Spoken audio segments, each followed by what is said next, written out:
திருமூலரின் திருவடிகளை வணங்கி இந்த வகுப்பை தொடங்குவோம். இன்னைக்கு நம்ம முதலாம் தந்திரத்துல 10வது தலைப்பு வரும். 10வது தலைப்பு நல்குரவு. நல்குரவு அப்படின்னா திருமூலர் வறுமைய பத்தி சொல்ல போறாரு.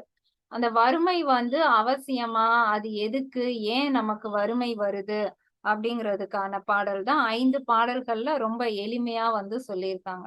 இப்ப வறுமைங்கிறத நாம எப்படி புரிஞ்சுக்கலாம்னா, இப்ப நம்ம நம்ம உயிர் வாழ்றதுக்கு ரொம்ப அடிப்படையான தேவைகள் எது அப்படின்னு பார்த்தோம்னா, உணவு, உடை, உறைவிடம். இந்த 3 தான் நாம சொல்லுவோம். இதுல இந்த உணவும் சரி, உடையும் சரி, நமக்கு ஒரு பெரிய செலவா நாம எடுத்துக்க மாட்டேங்கிறோம். இந்த உறைவிடத்தை நம்ம நிறைய பேர் மைண்ட்ல என்ன வச்சிருப்போம்னா, சொந்தமா வீடு வாங்கிரணும். ஏன்னா அது நமக்கு மாசம் மாசம் இல்லைன்னா அதுக்கே நம்ம நிறைய செலவழிக்கிறோம். இந்த மென்டாலிட்டி நிறைய பேருக்கு இருக்கும். அந்த சொந்த வீடா வாடகை வீடா அப்படின்னு. வாடகை வீடுங்கிறது நம்ம மாசம் மாசம் அதுக்கு செலவழிக்கிற மாதிரி இருக்கு. சொந்த வீடுனா ஒரு இன்வெஸ்ட்மெண்ட் தான், அதுக்கப்புறம் அது பிரச்சனை இல்லை அப்படிங்கிற மாதிரி நினைக்கிறோம். இதே மாதிரிதான் நம்மளுடைய உடல் ஒரு வீடு. இந்த வீட்டுல உயிரை இறைவன் உள்ள வச்சிருக்காரு. இந்த உடலும் இறைவன் கொடுத்ததுதான், இந்த உயிரும் இறைவன் கொடுத்ததுதான். ஆனா இந்த உயிருக்கு இறைவன் இந்த வீடை கொடுக்கும் போதே அதுக்கு ஒரு வாடகை நியமிக்கிறார். எப்படின்னா, நம்ம 4 மணி நேரத்துக்கு ஒருக்க இந்த உடலுக்கு வாடகை மாதிரி நம்ம பசிக்கு செலவு பண்ணியே ஆகணும். யாரா இருந்தாலும் சரி, பிறந்ததுல இருந்து இறக்குற வரைக்கும் அவங்க பசிக்காக அவங்க செலவழிச்சே ஆகணும், உழைத்தே ஆகணும். ஏதாவது ஒரு விதத்துல இந்த உடலுக்கு, அதுதான் நாம இந்த உடலுக்கு கொடுக்கக்கூடிய வாடகை ரூபா மாதிரி. 4 மணி நேரத்துக்கு ஒருக்க அது கேட்டுக்கிட்டே இருக்கும் இந்த உடல். இப்ப நம்ம வீடு கூட கையில நிறைய காசு இருக்கு, 3 மாசத்துக்கு சேர்த்து நான் வாடகை கொடுத்துடுறேன்னா வாங்கிப்பாங்க. ஆனா இந்த வயிற்றுக்கு என்கிட்ட இப்ப 4 பிளேட் பிரியாணி இருக்கு, நான் 4 நாளைக்கு சேர்த்து சாப்பிட்டு வச்சுக்கிறேன்னா வயிறு ஒத்துக்காது. கரெக்டா 4 மணி நேரம் தான். அதுக்கப்புறம் அது கரெக்டா வாடகையை இந்த இந்த உடல் வாங்கிக்கிட்டே இருக்கும். அந்த மாதிரி ஒரு அமைப்புலதான் இந்த உடலை இறைவன் கொடுத்திருக்காரு. அப்ப நம்ம சாதாரண மனிதர்கள் நம்ம எப்படி இருக்கோம்னா, அந்த வாடகையே கொடுத்துக்கிட்டே இருக்கோம். இந்த உடலுக்கு அந்த வாடகை கொடுக்கறதுக்காக நம்ம தேடிக்கிட்டே இருக்கோம், உழைச்சிக்கிட்டே இருக்கோம்.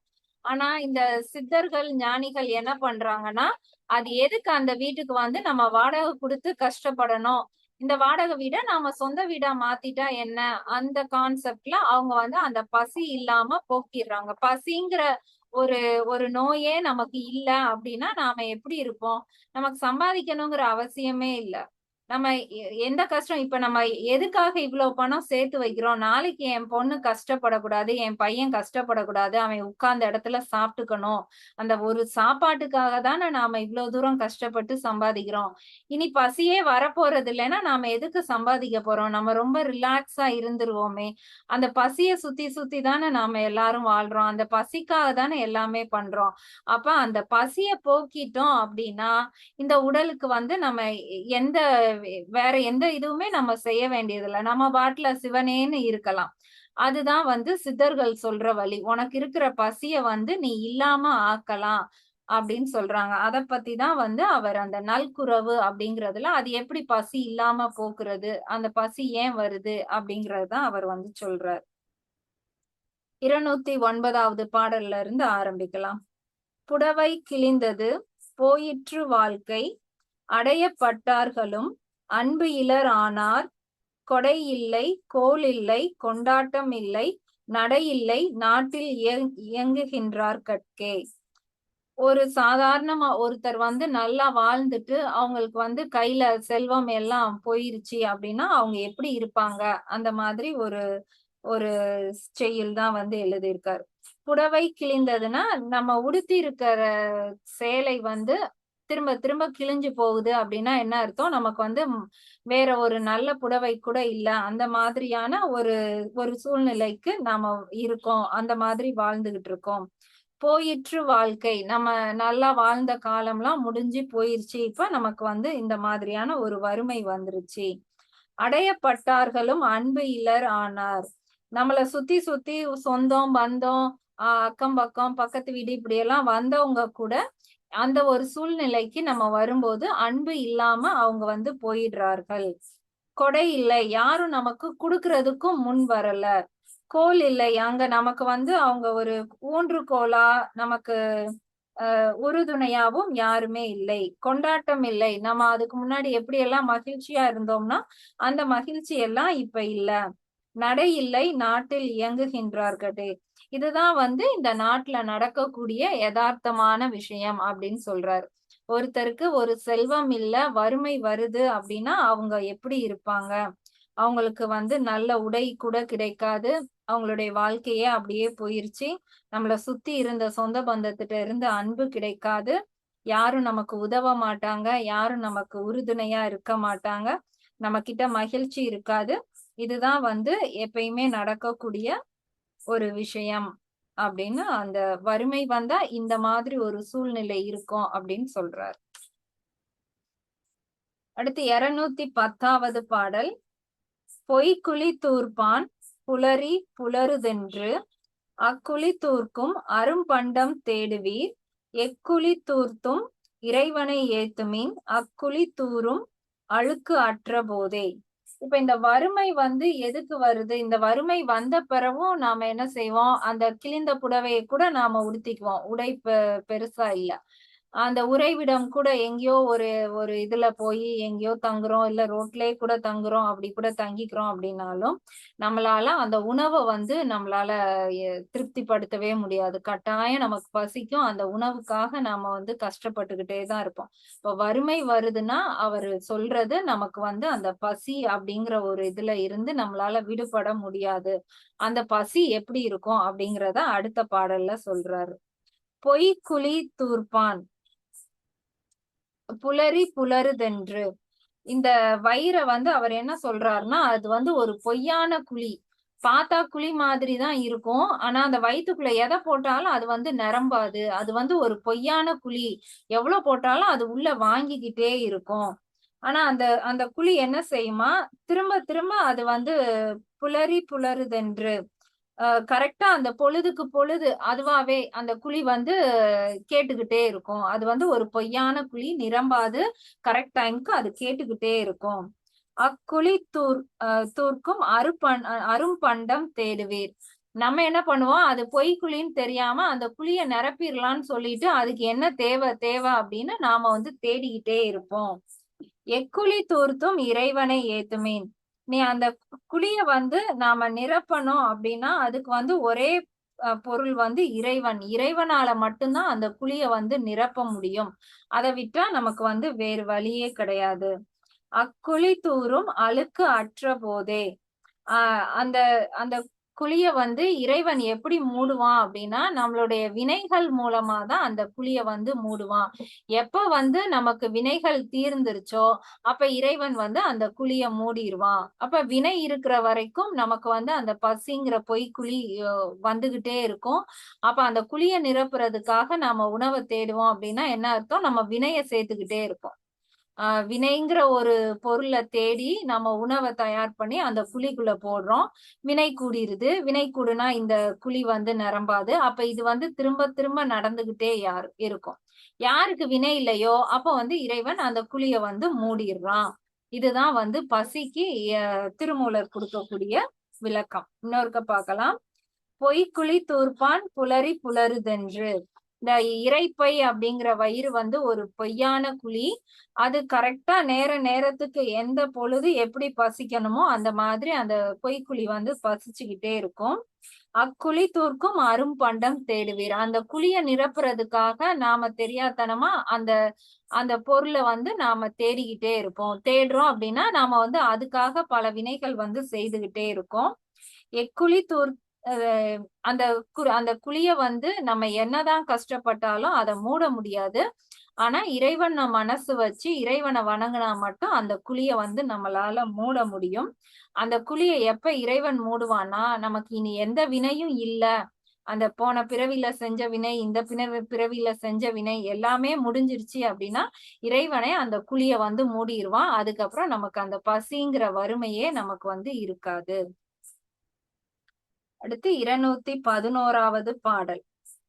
கற்குழி தூர கனகமுன் தேடுவர் அக்குழி தூர்க்கை யாவருக்கும் அரியது அக்குழி தூர்க்கும் அறிவை அறிந்த பின் அக்குழி தூரும் அழுக்கற்றவாறே.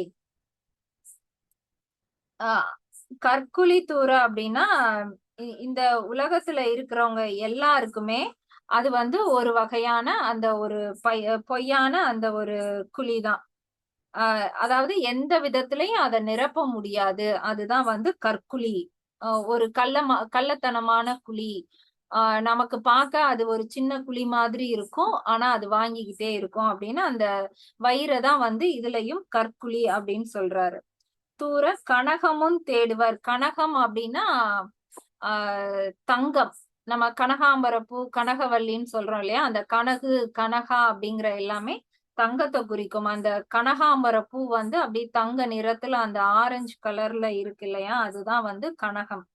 அப்ப நம்ம என்ன பண்றோம், அந்த கற்குழிய போய் மூடுறதுக்கு தங்கத்தை போய் நாம தேடுறோம். தங்கத்தை வாங்கி அதுல போட்டு நாம நிறைச்சிடலாம். அதான் நம்ம வந்து அளவுக்கு அதிகமா செல்வத்தை தேடி போறதுதான் வந்து அவரு கனகம்னு சொல்றாரு. அளவுக்கு அதிகமான செல்வத்தை தேடி அதை போட்டு கண்டா இந்த குழிய மூடிடலாமா அப்படிங்கிற மாதிரி நம்மளுடைய மென்டாலிட்டி வந்து போகுது. தங்கத்தை வச்சு அதை நிரப்பலாமா அப்படின்னு நாம தேடுறோம். அக்குழி தூர்க்கை யாவருக்கும் அரியது. அந்த குழிய நிரப்புறது வந்து யாருக்குனாலுமே அது கஷ்டம்தான். எல்லாராலையும் அந்த குழிய வந்து நிரப்ப முடியாது. அது ஒரு கஷ்டமான வேலை. அக்குழி தூர்க்கும் அறிவை அறிந்த பின், ஆனா அந்த குழியை எப்படி மூடலாம் அப்படிங்கிற அறிவை தெரிஞ்சுக்கிட்ட பிறகு அக்குழி தூரும் அழுக்கற்றவாறே. இதுல அந்த அழுக்குன்னு சொல்றது எல்லாமே வினைதான். நம்ம செஞ்ச வினைதான் நம்ம மேல அழுக்கா இருந்து திரும்ப திரும்ப இந்த பிறவிய கூட்டுது. அப்ப அந்த அழுக்க வந்து அகற்றிட்டோம் அப்படின்னா அந்த குழி வந்து மூடிரும். நீ தங்கத்தால எல்லாம் மூட வேண்டாம். அதனால நீ ரொம்ப கஷ்டப்பட்டுலாம் நீ இந்த உணவுக்காக தேடி சம்பாதிச்சு அலையாத. அந்த அறிவு வந்துருச்சுன்னா, உன்னுடைய வினை போயிருச்சுன்னா அதுவே தானாவே மூடிரும் அப்படிங்கறதுதான் சொல்றாரு. கற்குழி அந்த ஒரு நம்ம வயிற்றுல இருக்கக்கூடிய அந்த நிரப்ப முடியாத ஒரு பொய்யான குழியை கனகமும் தேடுவர். தங்கத்தால் நாம வச்சு அதை நிரப்பி விடலாம் என்று அந்த பொன் பொருளை தேடுபவர்கள் அக்குழி தூர்க்க யாவருக்கும் அறியாது. அத்தகைய அந்த குழிய வந்து எத்தகைய செல்வத்தாலும் நம்மளால நிரப்ப முடியாது. ஆனா அந்த குழியை மூடுவதற்கான அறிவு நமக்கு வந்து விட்டதென்றால் நம்மளுடைய வினைகள் மூலமாகவே அந்த குழியை வந்து நம்மளால நிரப்ப முடியும். இது 211வது பாடல். 212வது பாடல். தொடர்ந்து எழும் சுற்றம் வினையினும் தீய கடந்து ஓர் ஆவி கழிவதன் முன்னே உடந்து ஒரு காலத்து உணர்விளக்கு ஏற்றி தொடர்ந்து நின்று அவ்வழி தூர்க்கலும் ஆமே.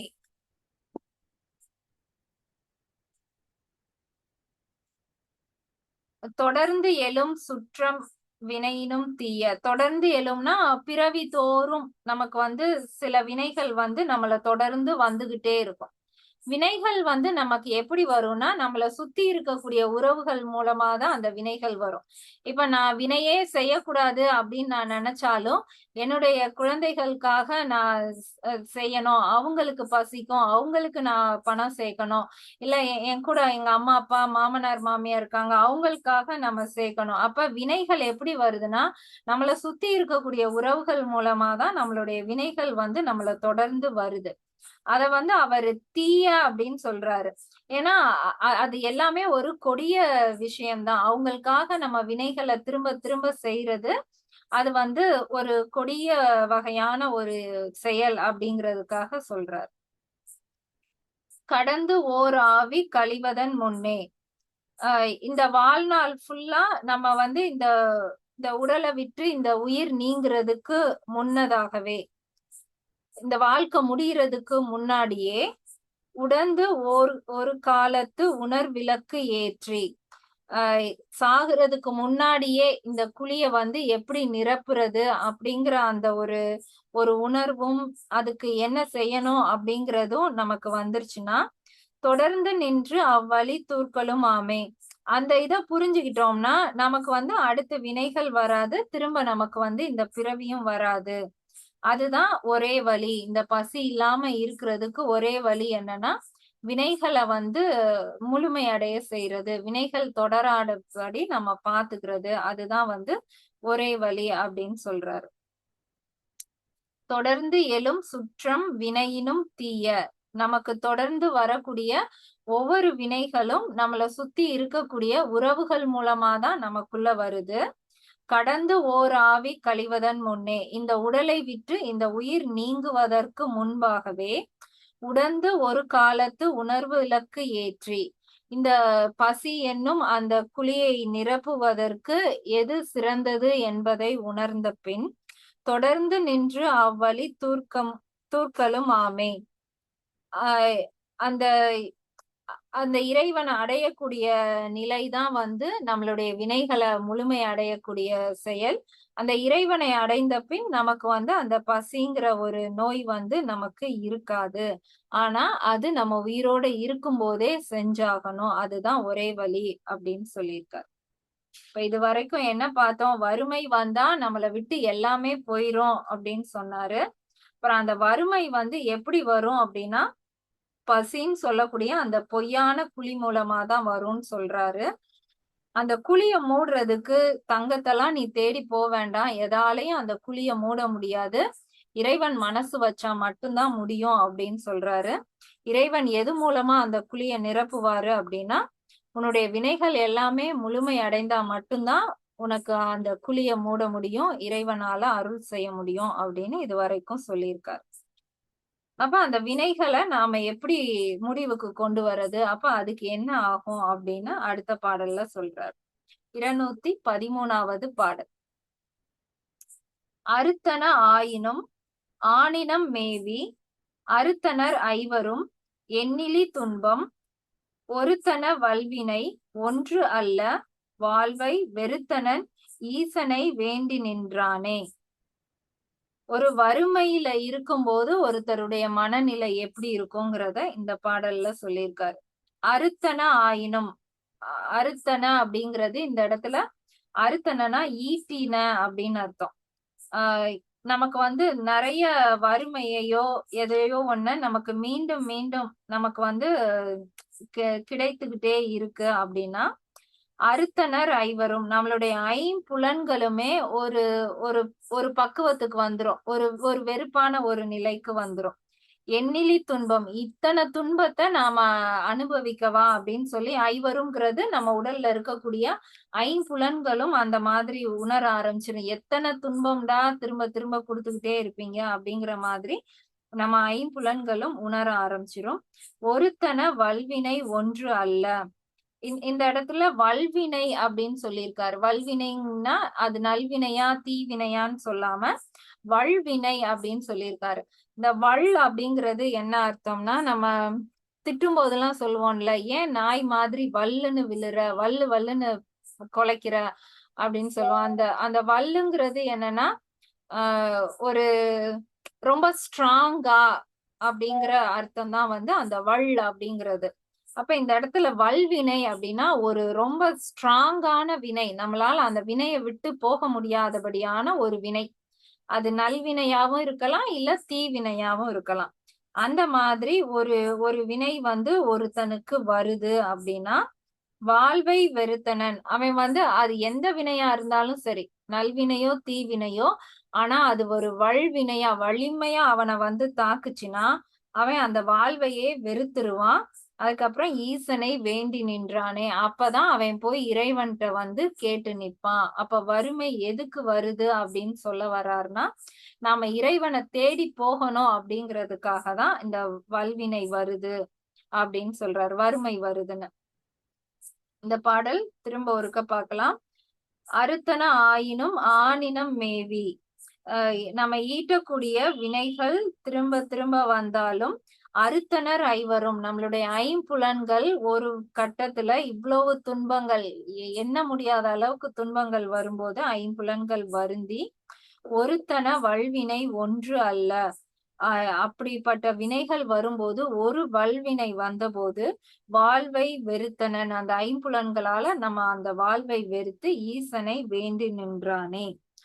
இறைவனை நாம போய் தேடுவோம். இப்ப இந்த இந்த கடைசி பாடல்ல அவரு என்ன மாதிரி சொல்ல வர்றாருன்னா, இப்போ ஒருத்தருக்கு திரும்ப திரும்ப கஷ்டம் வந்துகிட்டே இருக்கு அப்படின்னா, அவர் ரொம்ப ஒரு ஒரு ரூ. 100க்காக அவர் பயங்கரமா கஷ்டப்பட்டு, அது கிடைக்காம ரொம்ப போராடி பயங்கர கஷ்டத்துல இருக்கும்போது, திடீர்னு அவர் கையில வந்து ஒரு ரூ. 10,000 நம்ம போய் குடுக்குறோம் அப்படின்னா, அதுதான் வந்து வல்வினை.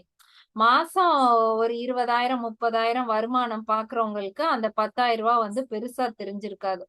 100 கிடைக்காத ஒரு மனநிலையில இருக்கிற ஒருத்தனுக்கு ஒரு 10,000 கொண்டு போய் குடுக்குறோம் அப்படின்னா, அதுதான் அவனுக்கு வரக்கூடிய வல்வினை. அது வந்து நல்வினை தான். ஆனா வந்து அது வந்து ஒரு வல்வினை. திடீர்னு ஒரு ஒரு ஃபோர்ஸ்ஃபுல்லா ஒரு வினை வரும்போது, அந்த ரூ. 100 எதிர்பார்த்த அவனால அந்த ரூ. 10,000 வந்து எடுத்துக்க முடியாது. அப்ப என்ன பண்ணுவான்னா, வெறுத்து போயிருவான். அந்த ஐம்புலன்களுமே அந்த ரூ. 100க்காக தேடி கஷ்டப்பட்டு எவ்வளவு தூரம் கஷ்டப்பட்டுச்சோ, அந்த ரூ. 10,000 பார்க்கும்போது அவனால அந்த மகிழ்ச்சி அடைய முடியாது. அந்த பணத்து மேல இருந்த அப்படியே வந்து ஒரு ஒரு வெறுப்பு வந்துரும். அத அப்படியே அப்பதான் வந்து விட்டுருவாங்க. அ இது நம்ம இதுக்கு முன்னாடி பார்த்தோம் இல்லையா? செல்வம் நிலையாமை. அப்பதான் அவனால அந்த செல்வம் வந்து நிலையானது இல்ல. அது மேல நமக்கு பற்று வேண்டாம் அப்படின்னு வந்து ம் அ நமக்கு வந்து புரிய வரும். இப்ப அதே மாதிரி ஒரு தீவினைனா, அதுவும் ஒரு வல்வினையா எப்படி வருதுன்னா, ஆ நமக்கு ஏற்கனவே பயங்கரமா ஒரு கஷ்டம் இருக்கு. ஒரு ஹாஸ்பிட்டல் செலவு அந்நேரம் திடீர்னு பெரிய செலவா வந்துச்சுன்னா, நம்மளால ஒண்ணுமே செய்ய முடியாது. அது வந்து ஒரு தீவினை. ஆனா, அது ஒரு வல்வினையா வந்து நிக்கும். கட்டாயம் அந்த பணத்த வந்து நம்ம தேடியே ஆகணும். இருக்கிற செலவே முடியல. இப்ப இவ்ளோ பெரிய செலவா அப்படின்னு அதுவும் ஒரு வல்வினையா வந்து இருக்கும். அப்பயும் நம்ம என்ன பண்ணுவோம்னா, நம்மளால இனி இந்த செல்வத்த தேடி அலைய முடியாது அப்படின்னு அத எல்லாத்தையும் விட்டுட்டு, வெறுத்து போய் தான் நம்ம வந்து ஒரு பற்ற வந்து விட முடியும். விட்டுட்டு நம்ம அப்ப அடுத்த லெவல் என்ன பண்ணுவோம், பேசாம இறைவன் கிட்ட அத எல்லாத்தையும் விட்டுட்டு போயிருவோம் அப்படின்னு தான் நம்ம வந்து வந்துருவோம். அதுதான் வந்து இந்த வறுமைக்கும், வறுமை இல்லாதவங்களுக்கும் வித்தியாசம். இந்த வறுமை இல்லாதவங்களுக்கு வந்து நல்லா சாதாரணமா ஒரு லைஃப்ல இருக்காங்கன்னா, அவங்களுக்கு இப்போ ஒரு வல்வினை வருது. இப்ப நல்லா மாசம் ரூ. 1,00,000 சம்பாதிச்சுக்கிட்டு இருக்காங்க. அவங்களுக்கு ஒரு வல்வினை. ஒரு ரூ. 1,00,000 அவங்களுக்கு கையில வந்து கிடைக்குது அப்படின்னா, அவங்க அவங்க வந்து ஆடம்பரமா ஒரு செலவு பண்ணுவாங்க. சரி அப்ப இதுக்கு வந்து நம்ம ஒரு நகை வாங்குவோம். இல்ல சிலர் வந்து இத நல்லா செலவழிப்போம். போய் ட்ரிங்க்ஸ் பண்ணுவோம். ஏதோ ஒண்ணு பண்ணுவோம் அப்டின்ட்டு போறாங்கன்னா, அவங்க வினைய வந்து கூட்டிக்கிட்டே போவாங்க. அப்போ ஒரு வசதியா இருக்கும்போது அவங்களுக்கு வல்வினை வந்து பிரயோஜனமே இல்ல. அவங்கள வந்து திரும்ப வினைய தூண்ட தான் செய்யும். இப்ப அந்த நல்லா சம்பாதிச்சுட்டு இருக்கிறவங்களுக்கு ஒரு தீவினையே வல்வினையா வந்து இருக்குது அப்டின்னாலும், அவங்க எல்லாத்தையும் வித்து கூட நம்ம அந்த கஷ்டத்த வந்து சரி பண்ணிரலாம் அப்படின்னு சொல்லிட்டு, அவங்க மேல நம்பிக்கையோட அவங்களே தான் செய்வாங்க. அப்ப அந்த வறுமை இல்லாத அப்ப நமக்கு வல்வினை வந்து பிரயோஜனமே இல்ல. திரும்ப நம்ம வினைகள வந்து கூட்டிக்கிட்டே தான் போகும். அப்ப வறுமை எதுக்கு குடுக்குறாருன்னா, நமக்கு வறுமையில இருக்கும்போது தான் அந்த வல்வினைய வந்து நம்மளால உணர முடியும். அந்த வல்வினை வரும்போது தான் நம்மளால எதுவுமே முடியல அப்படின்னு எல்லாத்தையுமே நாம வந்து வெறுத்து விட்டுட்டு நம்ம வந்து இறைவன தேடி போவோம். அப்ப இறைவன தேடி போறதுக்கு ரொம்ப சுலபமான ஒரு வழி எதுன்னா வறுமை. வறுமை வரும்போது தான் நம்மளால அந்த மனப்பக்குவம் இறைவன வந்து தேடி போகக்கூடிய அந்த ஒரு நிலை வந்து வரும். அதனால வறுமைய நெனச்சு நீ பயப்படாத. வறுமை உனக்கு வருதுன்னா, இறைவன் தன் பக்கம் நீ வர்றியான்னு பாக்குறதுக்காக தான் வறுமைய குடுக்குறாரு. ஒரு வல்வினையும் குடுக்குறாரு. அப்ப நீ அந்நேரம் இறைவன்ட்ட போய் நீ எல்லாத்தையும் சரண்டர் பண்ணிட்டேன்னா என்ன அர்த்தம்? நீ வினை செய்ய போறதில்லன்னு அர்த்தம். வினை முடிஞ்சிருச்சு அப்டின்னா, உன்னுடைய அந்த பொய்யான இரைப்பை வந்து மூடிரும். உனக்கு வந்து அடுத்து பசிங்கிற நோயே இருக்காது. உனக்கு அ அந்த இறைவன் அடையக்கூடிய ஒரு ஒரு எளிமையான வழிதான் இந்த வறுமை அப்படின்னு சொல்றாரு. இந்த கடைசி பாடல திரும்ப ஒருக்க பார்க்கலாம். அறுத்தன ஆயினும் ஆணினம் மேவி. நம்ம ஈட்டிய அந்த வினைகள் இது எல்லாமே வந்து நம்மள திரும்ப திரும்ப வந்து சேரும். அ அறுத்தனர் ஐவர். அப்படிப்பட்ட ஒரு வறுமையான காலத்திலும், இந்த ஐம்புலன்கள் வந்து ஒரு ஒரு காலத்துல அது வந்து வெறுத்து போகும்போது, எண்ணிலி துன்பம் பல துன்பங்கள் வந்து வந்து தான் அந்த ஐம்புலன்கள் வந்து அந்த வெறுத்து போகக்கூடிய ஒரு நிலை வரும். ஒருத்தன வல்வினை ஒன்று அல்ல. ஒரு வன்மையான ஒரு வினை வந்து, ஒரு கொடிய வினை வந்து நம்மள தாக்கும் போது வாழ்வை வெறுத்தனன் அவன் வந்து இந்த உலக வாழ்க்கையை வெறுத்துருவான். ஈசனை வேன்று நின்னாயே, அவனால மட்டும்தான் அந்த இறைவனை போய் அடைய முடியும், இறைவனை தேடி போக முடியும். அப்ப வறுமையில இல்லாத வரைக்கும் நம்மளால அந்த இறைவனை வந்து சிந்திக்க முடியாது. அப்ப இதுல வந்து வறுமைங்கிறது அந்த இது மட்டும் கிடையாது, காசு இல்லாதப்ப மட்டும் வறுமை கிடையாது. நமக்கு நிறைய பிரச்சனைகள் வருது, நம்மளால அதை தீர்க்கவே முடியல அப்படிங்கிறதும் நமக்கு வந்து இறைவன் அழைக்கக்கூடிய ஒரு வழிதான். அப்ப இந்த பிரச்சனையில இருந்து என்னால சமாளிச்சு வர முடியல அப்படின்னா நாம திரும்ப திரும்ப வினைகள் செய்ய மாட்டோம். எல்லாத்தையும் அப்படியே இறைவன்கிட்ட சரண்டர் பண்ணிடுவோம். நீயே பாத்துக்கோ, எனக்கு இதுக்கு மேல தெரியல, என்னுடைய ஐம்புலன்களும் வெறுத்து போயிருச்சு, நீ என்ன பார்க்க முடியுமோ பாருன்னு விட்டுட்டு நம்ம பாட்டுல செவனேன்னு வந்துருவோம். இறைவனுடைய திருவடியே போதும் அப்படிங்கிற மாதிரி வந்துருவோம். அதனால நமக்கு வரக்கூடிய ஒவ்வொரு கஷ்டமும் ஒவ்வொரு பிரச்சனையும் இறைவன் எதுக்காக கொடுக்கிறாருன்னா, எப்போதும் இதுல இனிமே என்னால பார்க்க முடியாது, எல்லாம் நீயே பாத்துக்கோ, நான் உன்னை மட்டும் நினைச்சிட்டு இருக்கேன்ட்டு நாம வந்து ரிலாக்ஸ் ஆக மாட்டோமா அப்படிங்கிறதுக்காக தான் நமக்கு வந்து இந்த வல்வினை கொடுத்து கொடுத்து பாக்குறாரு. நாம ஆனா அத நாமளே சரி பண்ணிரலாங்கிற மாதிரி நாம மீண்டும் மீண்டும் வினைகள் செய்யறனால நமக்கு அந்த அந்த பொய்யான குழி வந்து மூட மாட்டேங்குது அப்படிங்கிற மாதிரி வறுமை அப்படிங்கிறதையும் பசியையும் இணைத்து வந்து சொல்லியிருக்காரு. இப்ப என்ன சொல்ல வர்றாரு, நீ வினைகள் செய்யாம இருக்கணும், எதை பத்தியும் யோசிக்காம எனக்கு என்னன்னு ரிலாக்ஸா இருந்தாலே போதும் அப்படிங்கறதுதான் இந்த வறுமையில அவர் சொல்லியிருக்காரு. இதுல எதுவும் சந்தேகம் இருந்தா கேட்கலாம்.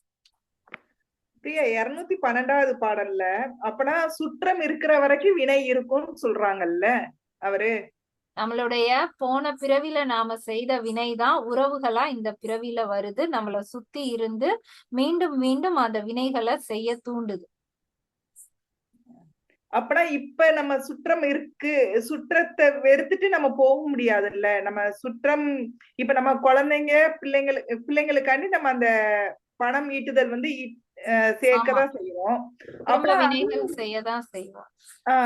அப்பனா அவரு நம்ம குடும்ப வாழ்க்கையில இருந்து தனியா வெளியே வரணுங்கிறத மென்ஷன் பண்றாரா? இல்ல சொல்லல. அப்படி நம்ம விட்டுட்டு வந்தோம்னா அதுவும் வந்து ஒரு வினை தானே, அந்த வினையும் நம்ம கிட்டதான் சேரும். நம்ம ஏற்கனவே பண்ண வினைக்கு பனிஷ்மெண்டா தான் இப்ப நம்மள சுத்தி இத்தனை உறவுகளை கொடுத்திருக்காங்க. திரும்பியும் நம்ம இதை உதறி தள்ளிட்டு போனா அடுத்து ஒரு பிறவி கொடுத்து அப்பயும் இந்த உறவுகளை கொடுத்து அந்த வினையை முடிக்கிறதுக்கு தானே செய்வாங்க. வினை அப்படிங்கிறது நாம செய்யக்கூடிய செயல்கள். இப்ப எனக்கு வந்து 2 பொண்ணுங்க வந்துட்டாங்க, அப்ப இந்த பொண்ணுங்களுக்கு நான் நிறைய நகை சேர்க்கணும், அவங்கள நல்லா நான் படிக்க வைக்கணும், நான் நல்லா அவங்களுக்கு செய்யணும்னு சொல்லிட்டு நமக்கு அந்த எண்ணம் இருந்துச்சுன்னா திரும்ப திரும்ப நம்ம அதுக்காக வினைகள் செஞ்சுக்கிட்டே இருப்போம். அப்ப அந்த வினை கூடிக்கிட்டே தான் போகும். அப்ப இந்த வினைகளுக்காக தான் நமக்கு இத்தனை உறவுகள் வந்திருக்காங்க, எல்லாருமே அவங்கவுங்க இத பாப்பாங்க அப்படின்னு நம்ம ரிலாக்ஸ் ஆகணும், எல்லாமே இறைவன் பாப்பான் அப்படிங்கிற ஒரு மனப்பக்குவம் வர்றதுக்காக தான் இத்தனை உறவுகள் நம்மள சுத்தி சுத்தி வருது. நம்ம மீண்டும் சொல்றாங்க பிரியா, நீங்க முயற்சி பண்ணாதான் அடுத்த இதுக்கு போக முடியும்னு சொல்றாங்கல்ல. அப்பனா நம்ம செவனேன்னு இருந்தா அது எப்படி இதாகும்? நம்ம இப்ப எல்லாருமே அளவுக்கு அதிகமா தானக்கா நம்மளுடைய உறவுகளுக்காக பாக்குறோம். அந்த 4 மணி நேரத்துக்கு ஒருக்க பசிக்கும், அதுக்கு மட்டும் நாம சம்பாதிச்சா போதும் நாம இல்லக்கா. அது வந்து நமக்கு மட்டும். இப்ப நம்ம பிள்ளைங்கன்னு வரும்போது இப்ப பிள்ளைங்களுடைய தேவைகளை நம்ம பார்க்க வேண்டியதுங்கும் போது அந்த வினைகளை நம்ம சேர்த்துக்கிட்டு தானே போறோம். ஆமாக்கா, நமக்கு அந்த தேவைகள் என்னங்கிறது நமக்கு அந்த லிமிடேஷன் இல்லாம போயிடுச்சு இல்ல. இப்ப ஓகே நீங்க சொல்றீங்க, இப்ப நம்ம ஃபுட்டுக்கு மட்டும் கான்சென்ட்ரேட் பண்றோம். இப்ப நம்ம பிள்ளைங்கன்னு வரும்போது இப்ப அதுகளுக்குரிய அறிவு வளர்க்கணும்னு சொல்லி நம்ம படிக்க வைக்கிறோம். அப்படின்னா அதுவும் ஒரு இதுதானே. நம்ம இது எல்லாமே நம்ம இதுக்கு முன்னாடியே பார்த்தோம்லக்கா. ஒரு நம்மளுடைய குழந்தைங்க இதுன்னா அவங்களுக்கு எந்த அளவுக்கு நம்ம வந்து செல்வம் தேடி கொடுக்கணும், கல்வி எல்லாமே ஒரு அளவுதான். அவங்களுடைய உடல் நோய் நொடி இல்லாம அவங்க எப்படி பாத்துக்குவாங்க, அதுக்கான அறிவை நாம கொடுத்தா போதும், அதுக்கான செல்வத்தை சேர்த்தா போதும் தானே அவரு செல்வம் நிலையாமையிலையும் சொல்லி இருந்தாரு. அளவுக்கு ஆமா. அதிகமா நாம அந்த பிள்ளைங்களுக்கு எல்லாமே கிடைக்கணும்னு நினைக்கிறோம். அதுதான் வந்து நிலையான செல்வம் கிடையாது, அது நிக்காது அப்படிங்கறத செல்வம் நிலையாமையிலே புரிய வச்சுட்டாரு. ஓகே பிரியா. நம்ம சேர்க்கிறது எதுவுமே நிலையானது இல்லக்கா. நிலையில்லாத செல்வத்துக்காகவே நம்ம நிறைய வினைகள் செய்துகிட்டே போறோம். அதே சமயம் நம்ம பிள்ளைங்களே விட முடியாது இல்ல. அதாவது இப்ப நீங்க சொல்றீங்க ஓகே. நம்ம அவங்க உடம்ப கவனிச்சுக்கிற அளவுக்கு மட்டும் அவங்க தெரிஞ்சுக்கிட்டா போதும்னு சொல்லி. பட் இப்ப இருக்கிற சிச்சுவேஷன்ல நான் சொல்றேன். பட் அவங்களுக்குரிய அந்த கல்வி அறிவை கொடுத்து ஒரு இதுல நம்ம ஏத்தி விட தானே வேண்டியது இருக்கு. ஆமாக்கா, நம்ம எல்லாரையும் பார்த்து அதே மாதிரி நம்ம பிள்ளைங்களையும் அந்த லெவலுக்கு ம். கொண்டு வந்துடணும். நாமளாதான் கஷ்டப்பட்டு அந்த பிள்ளைங்களை இது பண்ணிக்கிட்டு இருக்கோம். சோ அப்ப வந்து அந்த வினை சேரதானே செய்யுது. அப்பனா அந்த வினை செஞ்சுக்கிட்டே தானே போறோம் அதுக்காக. ஆஹ் அந்த நம்ம ஒரு சுற்றத்துக்காண்டி தானே நம்ம அதையும் செய்யறோம். நம்ம ஒரு இப்ப நம்ம ஆமா, பிள்ளைக்குன்னு அதத்தான் சொல்றோம். சொல்றாரு. வினைகள் வந்து அந்த சுற்றம் மூலமாதான் உனக்கு வருது. அந்த சுற்றத்தினாலதான் நீ திரும்ப வினைகளை கூட்டிக்கிட்டே போற அப்படின்னு தான் சொல்ல வர்றாரு. அதனாலதான் நான் அந்த சுற்றத்தை வந்து நான் எப்படி நம்ம இது பண்றது, அது என்ன சொல்றது, நம்ம தனியா எப்படி அதுல இருந்து பிரிஞ்சு வர்றது. எல்லாமே அடுத்து சொல்லுவாருக்கா. நம்ம நம்ம இந்த இல்லற வாழ்க்கையில இருந்துகிட்டே நம்ம என்னெல்லாம் பயிற்சி பண்ணா அந்த பற்று இல்லாம நாம இருக்கலாம் ஓ, இதுக்கும் அப்படிங்கறத பயிற்சி தான் பண்ணணும் அப்படிங்கிறாரா இந்த மாதிரி. ஆமாக்கா. இப்ப ஒவ்வொரு டாபிக்கா சொல்றாருல. இப்ப ஆமா. வறுமைனா என்னன்னு சொல்றாரு. அடுத்து அப்படி ஒவ்வொரு தலைப்புலயும் ஒவ்வொரு விஷயங்களா சொல்லி அதுக்கப்புறம் நமக்கு எல்லாமே புரியுற மாதிரி சொல்லுவாருக்கா. ஓகே பிரியா, ஓகேப்பா. இப்ப இந்த வறுமையில அவர் என்ன சொல்ல வர்றாருன்னா, உன்னுடைய பசிங்கிறது தீராது. அதுக்காக நீ வினைகள் செஞ்சுக்கிட்டே இருக்க. அந்த வினைகள்னால உனக்கு வந்து மீண்டும் மீண்டும் பிறவி வந்துகிட்டே தான் இருக்க போகுது. அப்ப அதுல இருந்து நீ விடுபடணும்னா வினை செய்யாம இருக்கணும். நீ வினை செய்யாம இருக்கிறதுக்கு நீ இறைவனை அடையணும். இதேதான் சொல்றாரு. இறைவனை அடையணும் அடையணும்னு சொல்றாரு. இனி எப்படி அடையிறது அதுவும் வந்து சொல்லுவார்.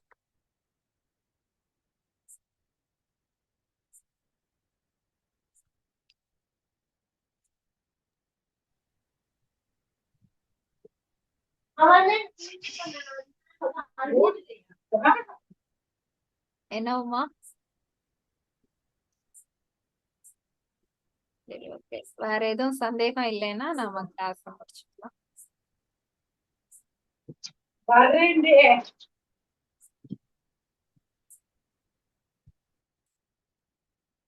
Okay, thank you ma'am. தேங்க்யூ.